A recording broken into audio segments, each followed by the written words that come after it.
Esta es una emisión de crítica artística y periodística. Todas las personas que aquí aparecen fueron grabadas con su autorización. Y cualquier opinión o información transmitida refleja el punto de vista de su autor, mas no el de Azteca. Hace 26 años, millones de mexicanos se estremecieron.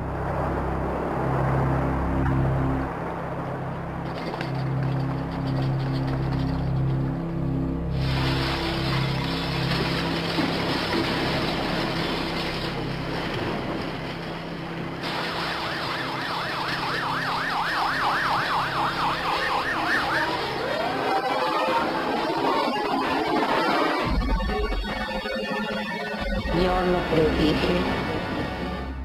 En la mañana, 19 minutos 32 segundos, tiempo del centro de México. Sigue temblando un poquitito, pero pues vamos tomando con una gran tranquilidad. Vamos a esperar un segundo para poder hablar. Más de 40,000 personas murieron bajo los escombros producidos por el mayor terremoto en la historia de México. La Ciudad de México está en estado de alerta. Yo sabía, al ver las ruinas, quiénes estaban muertos. Escucharemos los temerarios relatos de figuras del periodismo y el espectáculo, durante y después de la tragedia, que puso en riesgo sus carreras y sus propias vidas. Me quedé en la oscuridad, me quedé sepultado. Se empiezan a caer los azulejos, se empiezan a hacer boquetes en la pared, se empezaron a estrellar los edificios, se colapsa la Ciudad de México. El techo me quedó a centímetros de mi cuerpo. Tuve que doblar varillas, o sea, pues, muy gruesas, ¿no? Y salir por ese huequito.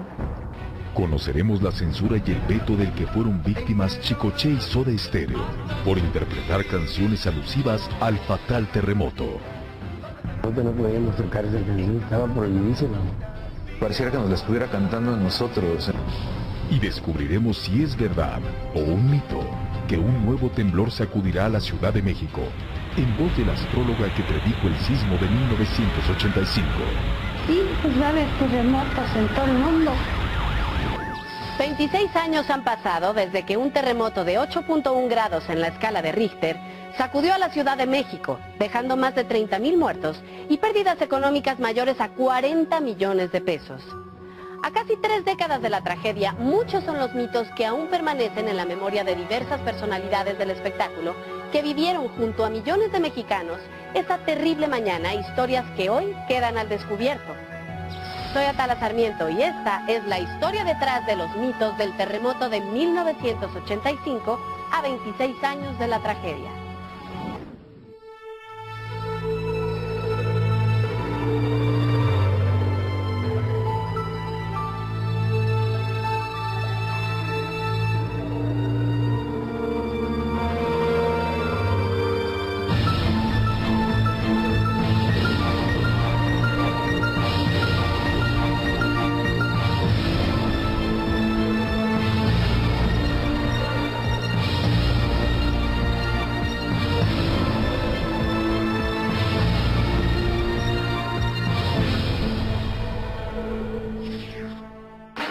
Una tarde marcada por una fuerte lluvia y una estremecedora luna llena color rojo fueron las señales que desde el cielo, la noche del 18 de septiembre, advirtieron a los habitantes de la Ciudad de México la tragedia que, en cuestión de horas, estaba a punto de ocurrir.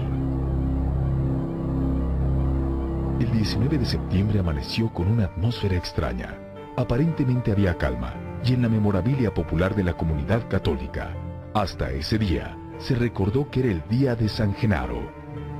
Ese día, al empezar el noticiero, don Pedro dijo, es el día de San Genaro, y hay una leyenda en Italia que San Genaro si derrama lágrimas de sangre, habrá buenas cosechas. El reloj que se encontraba en un edificio público, en la esquina de Valderas, marcaba las 7:19 de la mañana del 19 de septiembre de 1985. En ese instante, 18 millones de capitalinos experimentaron en carne propia uno de los más violentos sismos ocurridos en la Ciudad de México. Con 8.1 grados en escala de Richter, el terremoto produjo la peor tragedia. En 120 segundos, centenares de edificios quedaron reducidos a escombros. La ciudad quedó envuelta en una densa nube de letal polvo y en un clima de absoluta desolación, impotencia y muerte. Los televiteatros, emblemáticos edificios que apenas la noche anterior habían sido fastuosos escenarios del 55 aniversario de la XCW y lugar de las populares obras teatrales 13 a la mesa, con Talina Fernández, y Maine, estelarizada por Silvia Pinal, quedaron en ruinas. Se cayeron totalmente y luego fueron a buscar vestuario, a buscar lo que encontraron, lo que era posible encontrar. Los lujosos hoteles Regis, De Carlo y del Prado, ubicados en la zona de la Alameda Central, tampoco resistieron, al igual que grandes escenarios del espectáculo nacional. Se había caído el Cabaret, el Capri, se había caído pues todo el edificio del Hotel Regis, y parte del edificio que estaba junto era el de Salinas y Rocha, que era un edificio de 6, 7, 8 pisos o más, y entonces estaba totalmente destruido. En tan solo 2 minutos, 1/3 de los 23 kilómetros cuadrados de la superficie de la Ciudad de México quedaron reducidos a escombros.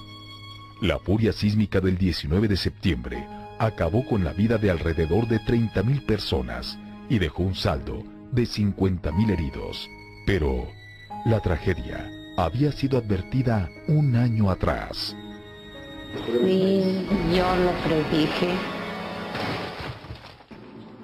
Me equivoqué por 2 días. Dije el 17, fue el 19. Pues dije a todos los que me rodeaban en aquel entonces que venía un temblor, un terremoto en México muy fuerte.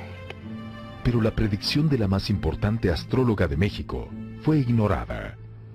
No recuerdo que haya habido alguna respuesta ni a favor, ni en contra, ni nada de eso, ¿no? Parece que nadie lo tomó en cuenta. En 1984, un año antes del devastador sismo, el periodista y conductor de televisión Pedro Ferriz Santa Cruz recibió una extraña llamada. Una mujer le advirtió del fenómeno que habría de cimbrar a México, indicándole que la tragedia ocurriría en septiembre y morirían muchas personas. Sin embargo, ignoró la premonición que alcanzó a su propio hijo. El 19 de septiembre de 1985, una mujer de nombre Reina insistió en hablar con Pedro Ferriz Santa Cruz. Emocionada por el regreso del comunicador a la pantalla, la mujer evidente le hizo una insólita advertencia. Regresó don Pedro y me dijo, ¿tú crees?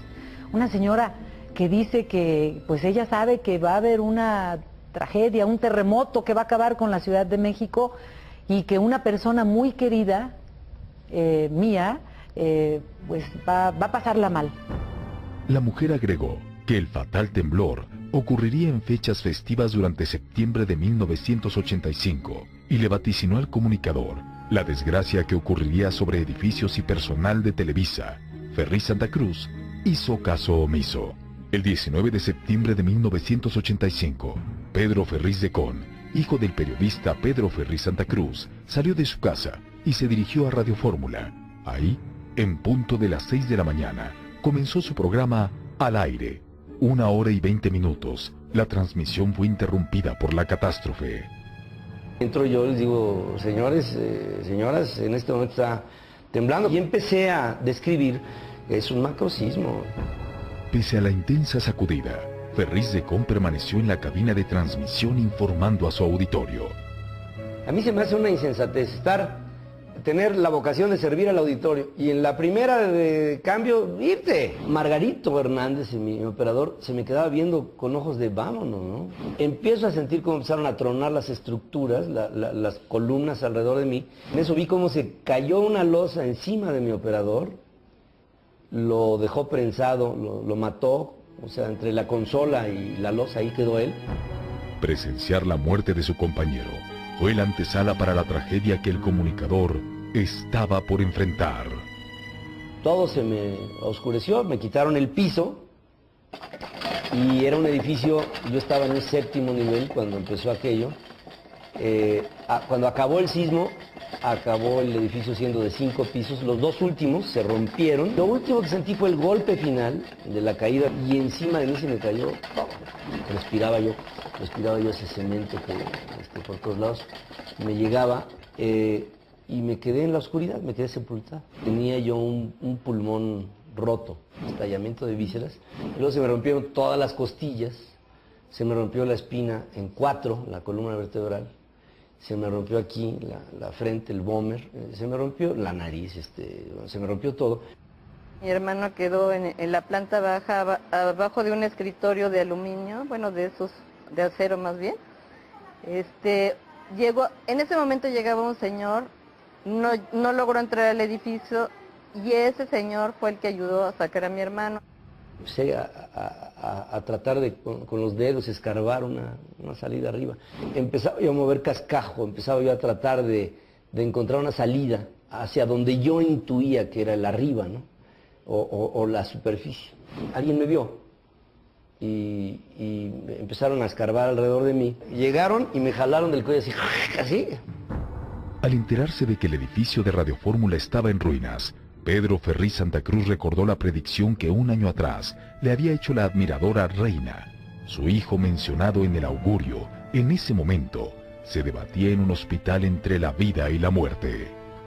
Cuando le avisaron a don Pedro, dejó la transmisión y ya después, visitando a su hijo, fue que él recordó esa anécdota y se lo confirmé. Me dijo, sí es cierto, ocurrió.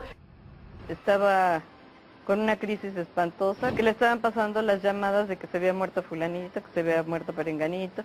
Entonces él estaba en una situación emocional tremenda. Tras permanecer 7 meses en cama, Pedro Ferriz de Con recobró poco a poco su vida, pero su compañero, Sergio Rod, que transmitía Batas, Pijamas y Pantuflas en Radio Cañón, no corrió con la misma suerte. Tras emitir un mensaje de tranquilidad hacia su audiencia, salió de la cabina de radio, se abrazó a Gustavo Armando Calderón, conocido como El Conde, y en ese instante, el edificio de Radio Fórmula colapsó. Ambos fallecieron. Me causa un profundo sentimiento de dolor porque comparto la soledad en la que se murió toda la gente que se murió. Es tal vez la peor de las formas de morir. Como todos los días, el 19 de septiembre de 1985, el equipo de reconocidos periodistas de Hoy Mismo, la emisión matutina más vista en México, inició un programa más. Pero solo 19 minutos después, los comunicadores enfrentaron la más dramática e inesperada de sus transmisiones.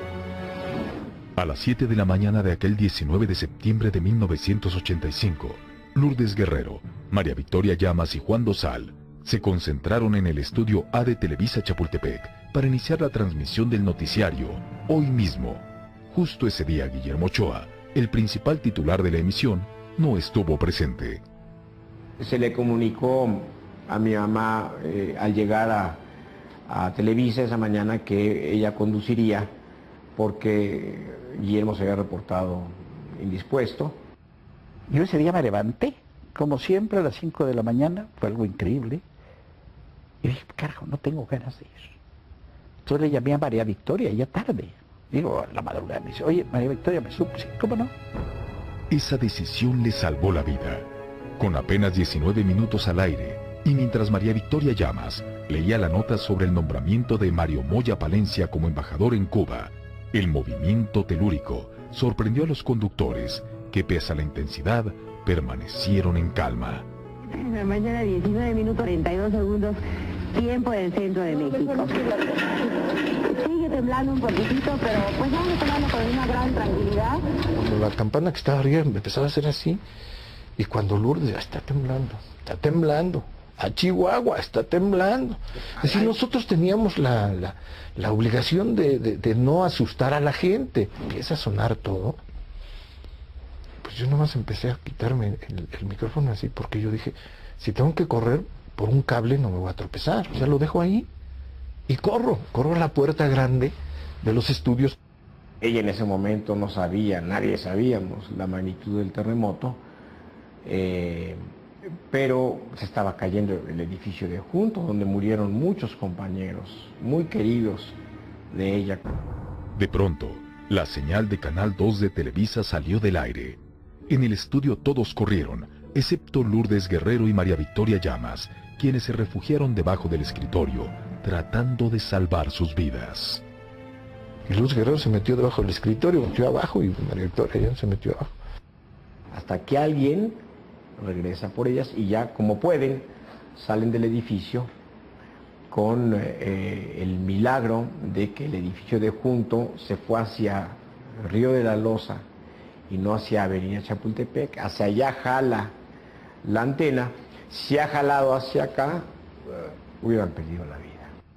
Y me enseñó que tuvo quemaduras en las piernas y en los brazos, porque por donde podía pasar estaba saliendo de un tubo agua caliente y se quemó.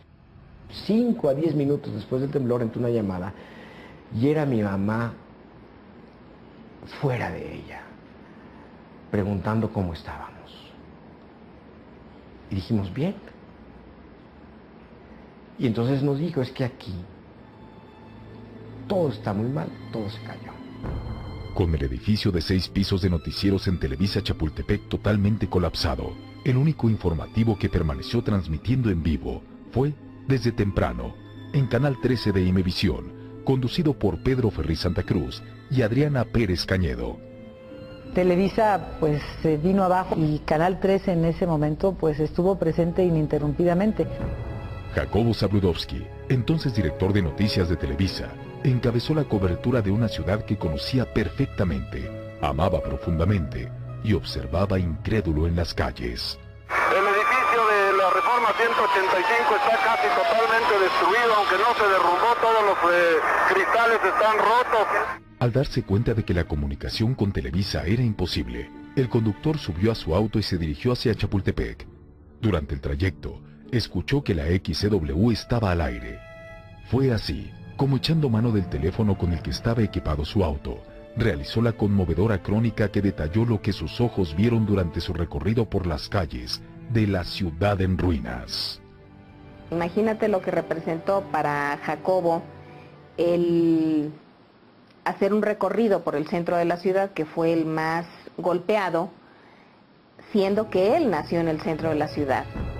Zabludovsky subrayó la rápida respuesta solidaria de los ciudadanos y fungió como la más confiable y contundente fuente de los hechos. Pero al llegar a Televisa y notar que el edificio de 6 pisos donde hacían los noticieros estaba derrumbado, el periodista rompió en llanto. Estoy enfrente de mi casa de trabajo, donde he pasado a lo largo de mi vida más horas que en mi propia casa, y está totalmente destruida. Solo espero que mis compañeros de trabajo, mis amigos, mis hermanos de labor, estén todos bien. Y yo sabía, al ver las ruinas, quiénes estaban muertos, porque yo sabía quiénes estaban trabajando esa mañana a las 7:19 de la mañana, del 19 de septiembre de 85. Porque yo les había dado el trabajo en los noticieros, yo les había puesto el turno. Sí, fue muy doloroso. No solamente se le quebró la voz, sino lloró por el hecho que estaba presenciando. A pesar del impacto y luego de 5 minutos de silencio, Jacobo continuó la crónica de las devastadoras consecuencias del terremoto hasta pasada la 1 de la tarde, trabajo que meses después le significó reconocimiento internacional. Hubiera preferido no haberla hecho. Cuando el Rey de España me entregó el premio que lleva su nombre, el Premio Rey de España de Periodismo, por ese reportaje, el premio viene dotado de una cantidad de dinero importante. La doné íntegramente a la Universidad Nacional Autónoma de México para becas, porque no quería yo beneficiarme, y menos económicamente, con la tragedia que vivimos todos los mexicanos. Debido a que casi todas las señales de comunicación se habían perdido junto a las miles de vidas debajo de los escombros, Emilio Azcárraga Milmo, entonces dueño y presidente de Televisa, ordenó que uno de sus estudios de San Ángel, que en esa época solo se utilizaba para grabar telenovelas, improvisara la redacción de los noticieros y fungiera como un enorme centro de servicio social. Imagínate todos los edificios derruidos y en medio el escritorio del señor Azcárraga y él sentado ahí dando las órdenes de... Avienta el saco, se arremanga las mangas y dice: los que se quieran quedar aquí se quedan y vamos a empezar a trabajar. Los que se quieran ir a su casa, no hay ningún problema. Por primera vez en la historia de la transmisión de Televisa, Azcárraga mismo tomó la decisión que en ese momento dijo había sido la más importante de su vida: suspender la transmisión de las telenovelas para enlazarnos todo el tiempo con los familiares. De acuerdo con el Sistema Sismológico Nacional, más de 2.831 edificaciones sufrieron daños estructurales de algún tipo durante el terremoto de 1985. Las más afectadas fueron las que contaban entre 5 y 21 pisos. 880 construcciones quedaron en ruinas. Devastadoras secuelas dejó el terremoto de 1985 para millones de mexicanos y figuras artísticas como Olga Briskin, José Manuel Zamacona y Rigo Tobar, quien perdió a su hermano y manager en la tragedia que impulsó además su propia decadencia. El derrumbe de emblemáticos edificios de la Ciudad de México incluyó al Hotel Continental, lugar en el que la más famosa vedette de México, Olga Briskin, presentaba su show de animales salvajes. El siniestro la tomó por sorpresa estando embarazada. Cuando de pronto se empiezan a caer los azulejos, se empiezan a hacer boquetes en la pared y de pronto se empezaron a estrellar los edificios, podías ver al sótano porque se partía la alfombra y se colapsaban los 4 edificios. Se colapsa la Ciudad de México, yo me tapé mi pancita, dije no pasa nada, hijo, ¿estás bien? Era 19 de septiembre, Ala nació el 6 de octubre, o sea, no pasó nada. Ella estuvo trabajando ahí en el Continental hasta que se cayó en el temblor, no tenía salón para presentarse. El derrumbe mítico del hotel dejó sin casa y espectáculo a Briskin, quien tras dar a luz abandonó México para siempre. Se estableció en Las Vegas, donde quedó en bancarrota, perdió su carrera y patrimonio. Y ella pierde mucho dinero, y entonces ahí es donde viene todo su descontrol. Cuando vengo a los Estados Unidos, empiezo a cometer más errores, empiezo a manejar mi frivolidad como cuando estaba soltera, empiezo a manejar mis relaciones. Había sido un error haber dejado mi país. Mi corazón estaba partido, estaba vacío y mi almohada estaba mojada. Una Olga totalmente diferente. Triste, su rostro marcaba una tristeza muy grande, muy demacrada. José Manuel Zamacona, líder de la agrupación Los Yonix, fue otra de las personalidades a las que el terremoto de 1985 les cambió la vida. Ese día la agrupación debía presentarse en el noticiario Hoy Mismo. Zamacona se hospedó en el Hotel Versalles, construcción que en tan solo unos segundos quedó reducida a escombros. El cantante quedó sepultado. Yo estaba en el segundo piso, la habitación donde yo estaba quedó a nivel de la carretera, la calle. El techo me quedó a centímetros de mi cuerpo. Yo hasta le metí la mano porque, pues, para detenerlo supuestamente, ¿no? Y yo empujaba y sentía que lo levantaba, pero pues era el colchón que se sumía, ¿no? Pues estaba acostado. Tuve que doblar varillas, o sea, pues, muy gruesas, ¿no? Y salir por ese huequito. Y como pude salir, yo salí con la espalda toda, parece que me había un tigre así, me había rasguñado todo, y pues lleno de cemento, y pues semidesnudo porque justamente me iba a bañar. Aunque Zamacona sobrevivió a la tragedia, y él argumenta que solo recibió ayuda de los rescatistas, fue su excompañero, Johnny Aybar, quien arriesgó la vida por salvarlo. Mi hermano lo anduvo buscando y mi hermano lo sacó, no lo sacaron los bomberos, y lo sacó en un lugarcito muy pequeñito. Y en el auge de su carrera, la estrella más popular de ese momento, Rigo Tobar, sufrió los más duros estragos del terremoto de 1985. La catástrofe le arrancó la vida a Everardo, hermano y representante del ídolo tamaulipeco y de su grupo Costa Azul. Everardo se nos fue, me dice. Se me fue mi brazo derecho, mi carnal, y fue muy difícil. Y ahí empezó mi tío como a sentir que algo te hace falta, ¿no? Yo lo miraba, que le decían, oye, que el baile, que esto, sí, está bien. Oye, que la televisión, que, órale, sí, el rato. A veces no iba. Como que de ahí empezó Rigo a decaer moralmente. Meses antes del sismo, Everardo había intercambiado un pequeño departamento por una suite que el cantante tenía en un edificio de la colonia Polanco, el cual trágicamente se desplomó ante la incredulidad de Rigo. Rigo me dijo, no creo, el edificio se está preparado para terremotos, porque era el penthouse. Yo estaba ahí con él cuando llegó uno de de las personas que lo guiaban, el ballet se podría decir, llegó y le dijo, Rigo, es que ya fuimos y se cayó todo, pero búsquenlo, decía Rigo, vayan y búsquenlo, es que no se puede pasar, le decía, no puede, nadie puede entrar ahí, todo se cayó. La muerte de su hermano fue un duro golpe. Tobar perdió a su manager y mayor hombre de confianza. Paralelamente enfrentó una segunda tragedia. Los ahorros de toda su vida, documentos de propiedades e infinidad de valores, objetos que se hallaban en una caja de seguridad en el departamento de Everardo, se perdieron entre los escombros. Y esa caja fuerte estaba en el edificio donde vivía Everardo, el Tehuantepec, en la suite de mero arriba, y cuando cae, pues se perdió esa caja fuerte. El Rigo mandó traer algunas máquinas para levantar escombros, pero como había más gente por ahí que podía estar viva, no se le permitió, entonces nunca supimos de la caja fuerte. Y Rigo se queda sin fortuna.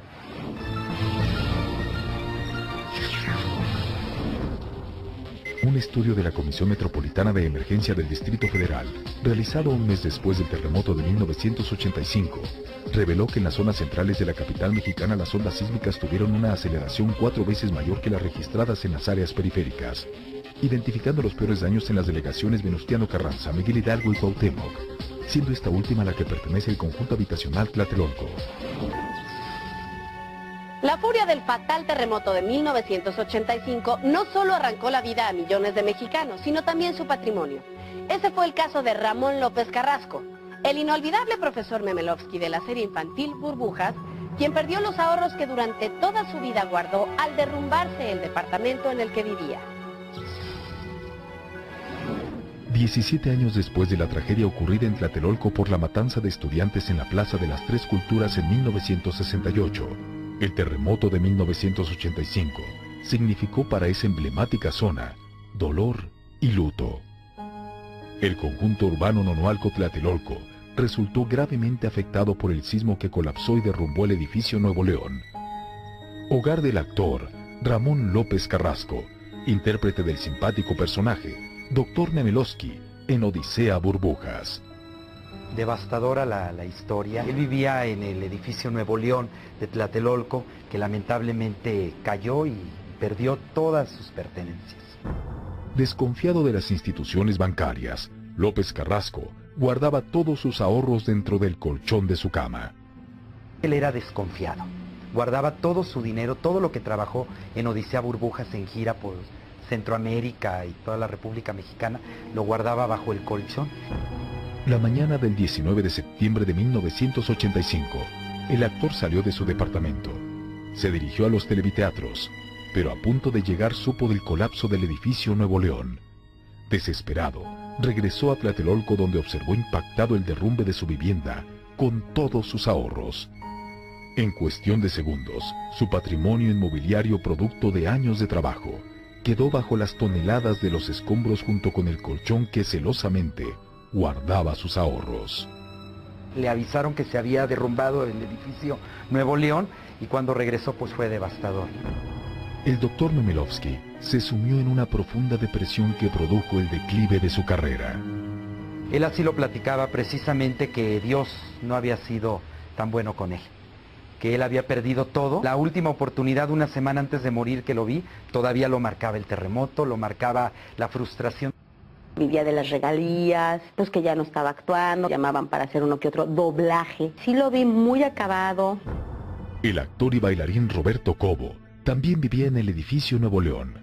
Esa mañana del 19 de septiembre de 1985, acababa de llegar a su domicilio después de una presentación, pero su sueño fue interrumpido abruptamente por el estruendo que provocó la intensidad sísmica.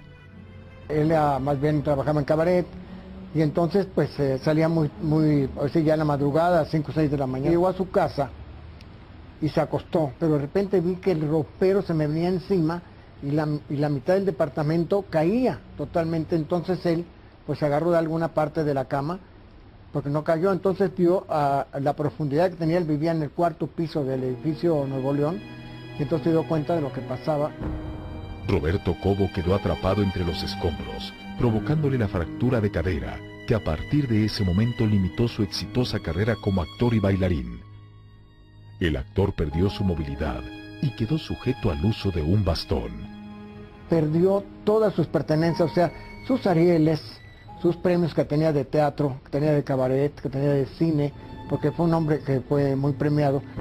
La grave situación en la que la Ciudad de México se encontraba provocó que la sociedad civil se organizara y convirtiera en rescatistas de aquellos que, como Cobo, habían quedado atrapados bajo sus viviendas.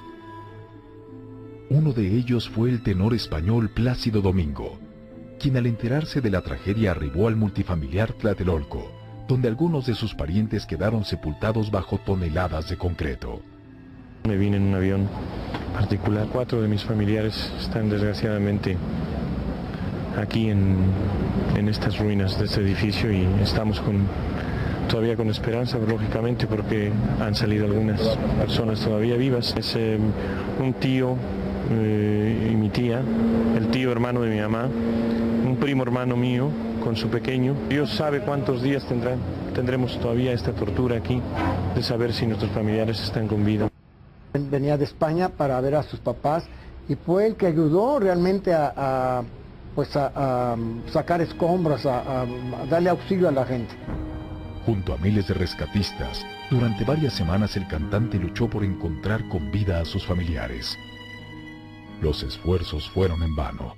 A pesar de eso, durante un año el tenor ofreció conciertos a beneficio de los damnificados del sismo.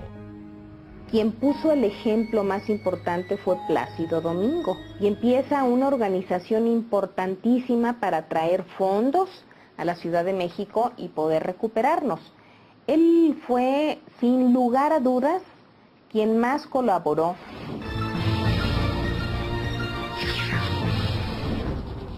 Compuesto por Gustavo Cerati, vocalista y fundador del grupo Soda Stereo, Cuando pase el temblor, fue uno de los temas censurados en México tras el terremoto de 1985, y no obstante, la canción permanece en el número 48, entre las 100 mejores canciones del rock en español de todos los tiempos. El terremoto de 1985 dio pie a vetos impuestos por el gobierno de México sobre Soda Stereo y el grupo Chicoche y La Crisis, agrupaciones cuyas canciones fueron retiradas de la radio en este país. 26 años después, estas son las historias de esos mitos. Como si se tratara de un presagio, en 1985, Chicoche y La Crisis lanzaron un disco en el que incluyeron una canción titulada ¿Dónde te agarró el temblor? Meses después, el 19 de septiembre, la Ciudad de México fue azotada por un fuerte terremoto y el tema quedó censurado. Nosotros no podíamos tocar esa canción, estaba prohibidísimo. El gobierno decía que más o menos era como una burla a lo que había pasado. Aunque en ese entonces Chicoche y La Crisis gozaban de gran éxito y popularidad, la agrupación fue duramente criticada, calificándola de oportunismo ante el dolor y la tragedia que envolvía a México. Sin embargo, en realidad, el tema fue lanzado en la radio por el grupo varios meses antes del trágico fenómeno natural. 3 meses antes fue que se grabó esa canción, antes de que pasara lo del... Tan a tiempo viene lo del temblor. Por cierto, la prohibieron un buen rato, como unos 6 meses. Otro éxito musical que fue víctima de mitos desde el sismo del 85 fue Cuando pase el temblor, tema que la agrupación argentina de pop, Soda Stereo, liderada por Gustavo Cerati, incluyó en su segundo álbum titulado Nada Personal. Tiene una penetración importantísima, pareciera que nos la estuviera cantando a nosotros en ese determinado momento. Cuando pase el temblor, fue censurada en la Radio de México, pero el mito radica en que no fue compuesta por el siniestro y su letra aludía originalmente a un cambio sentimental. Fue una coincidencia. De lo que hablaba él era de un temblor emocional, ¿no? De cosas que sucedían dentro del seno del grupo. 2 años antes de morir, Giovanita, la mítica astróloga que predijo el terremoto de 1985, vaticinó que un nuevo movimiento telúrico volvería a azotar México. Sí, pues va a haber terremotos en todo el mundo, siempre los ha habido, pero no tenemos por qué vivir en el pánico. 2 años antes de su triste deceso, Giovanita nuevamente vaticinó una nueva catástrofe producto de un sismo en la Ciudad de México. La fecha y la hora, sin embargo, jamás quiso darlas a conocer públicamente, llevándose ese secreto a la tumba. Bueno, va a ser muy fuerte. Es un terremoto que va a venir desde San Francisco, como el efecto dominó.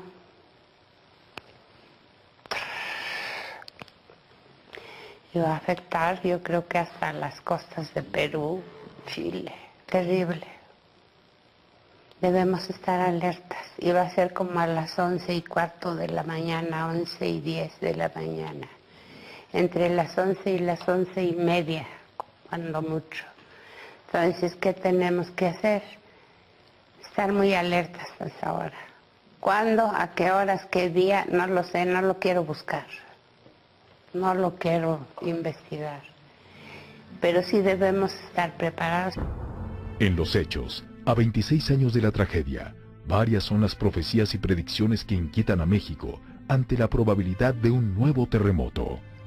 México es un país sísmicamente activo y que simplemente es cuestión de tiempo cuando nos enfrentemos ante un sismo con características mayores. Y si estamos preparados, nos irá bien. Soy Atala Sarmiento.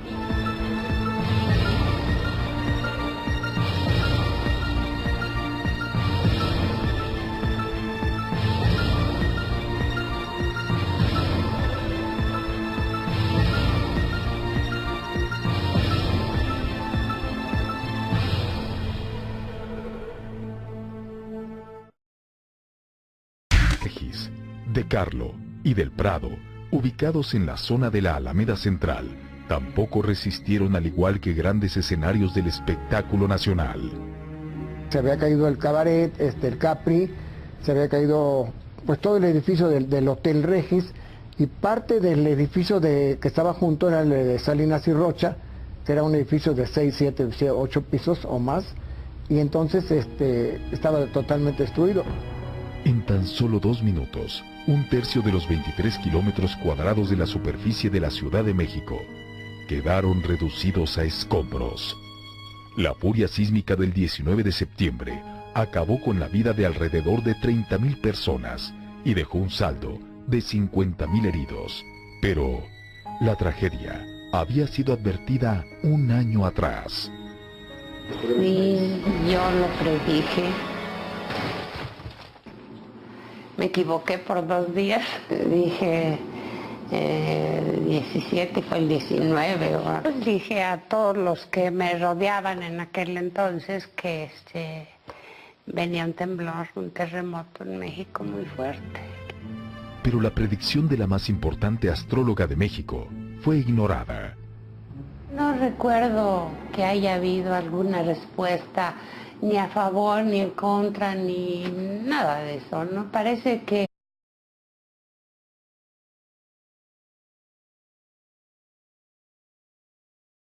Esta es una emisión de crítica artística y periodística.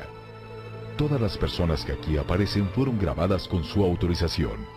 Y cualquier opinión o información transmitida refleja el punto de vista de su autor, mas no el de Azteca.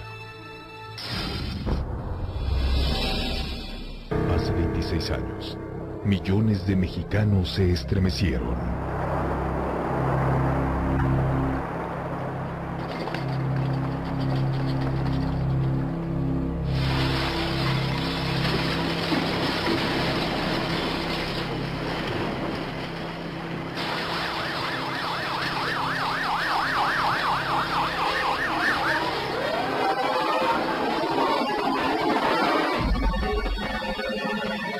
Yo lo predije.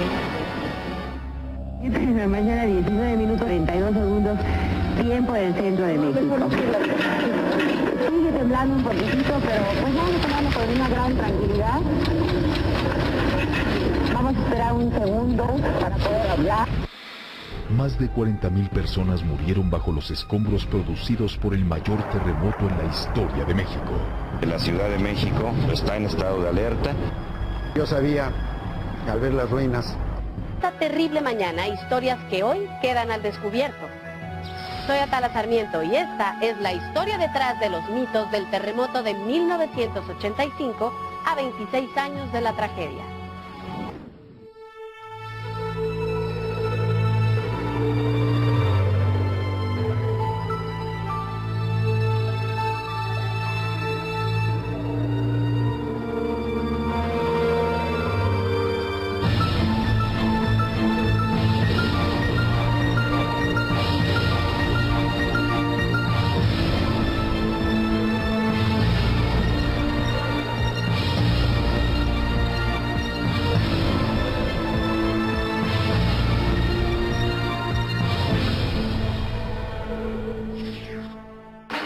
Una tarde marcada por una fuerte lluvia y una estremecedora luna llena color rojo fueron las señales que desde el cielo, la noche del 18 de septiembre, advirtieron a los habitantes de la Ciudad de México la tragedia que, en cuestión de horas, estaba a punto de ocurrir. El 19 de septiembre amaneció con una atmósfera extraña. Aparentemente había calma, y en la memorabilia popular de la comunidad católica, hasta ese día, se recordó que era el día de San Genaro.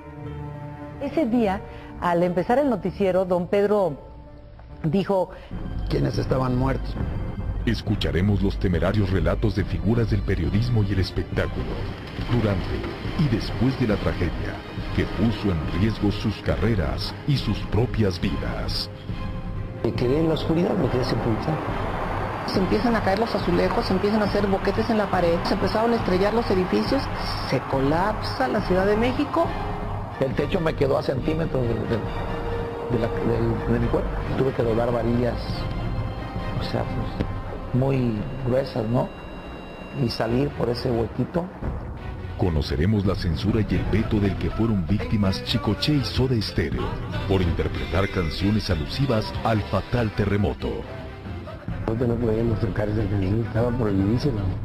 Pareciera que nos la estuviera cantando a nosotros. Y descubriremos si es verdad o un mito que un nuevo temblor sacudirá a la Ciudad de México, en voz de la astróloga que predijo el sismo de 1985. Sí, pues va a haber terremotos en todo el mundo. 26 años han pasado desde que un terremoto de 8.1 grados en la escala de Richter sacudió a la Ciudad de México, dejando más de 30.000 muertos y pérdidas económicas mayores a 40 millones de pesos. A casi 3 décadas de la tragedia, muchos son los mitos que aún permanecen en la memoria de diversas personalidades del espectáculo que vivieron junto a millones de mexicanos. Es el día de San Genaro y hay una leyenda en Italia que San Genaro si derrama lágrimas de sangre habrá buenas cosechas. El reloj que se encontraba en un edificio público, en la esquina de Valderas, marcaba las 7:19 de la mañana del 19 de septiembre de 1985. En ese instante, 18 millones de capitalinos experimentaron en carne propia uno de los más violentos sismos ocurridos en la Ciudad de México.